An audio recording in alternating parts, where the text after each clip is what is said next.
Kasing magulang, malaking epekto yan sa bawat tao.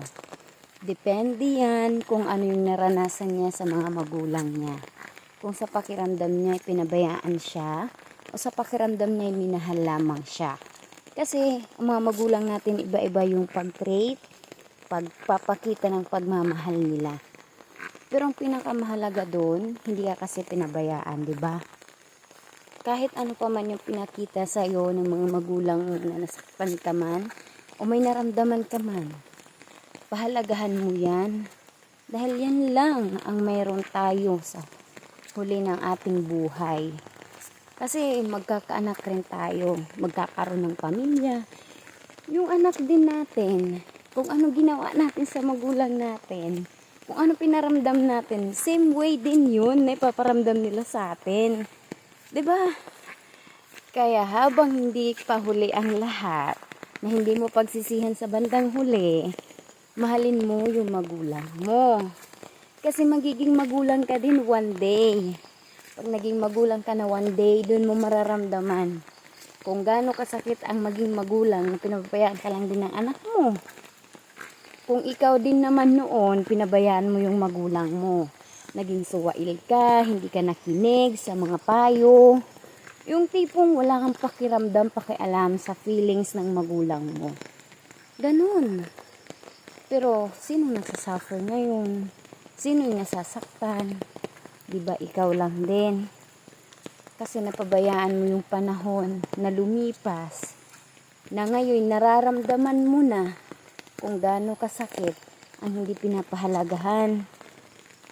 Kasi pag natanda na tayo, hindi kasi natin masabi kung until when yung mga anak natin sa atin, o yung asawa natin sa buhay, yung mga kasama natin forever. Tatawag kasi natin yung forever kasi kahit nandun na sila sa kabilang buhay, minamahal pa rin natin. Kasi mga mahal natin sila sa buhay, di ba? Pero ito talaga yung main point ko pagdating sa mga magulang. Ako, di rin ako perfectong anak o inaamin ko. Pero ginagawan ko ng paraan maging perfect sa anak ko.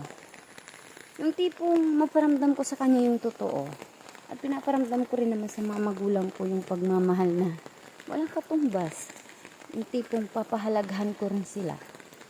Yung nararapat, kasi yun kasi yung tama gawin. Na maparamdam natin para wala tayong pagsisihan sa huli. Kasi lahat ng bagay, panahon na lipas yan. Kaya habang nandyan pa, iparamdam nyo at huwag nyo pababayaan. Kasi kayo lang din yung magsisisi sa huli. Pag hinayaan yung lumipas ang panahon na wala kayong nagawa para paramdam nyo sa kanila, diba? Kailangan kasi ngayon sa buhay mo, kung nawawalan ka ng pag-asa, kailangan mong paramdam yan sa pamilya mo, sa mga taong hindi ka pinapabayaan, sa mga magulang mo, mga mahal mo sa buhay. Kasi yan yung pagmamahal na hindi mawawala.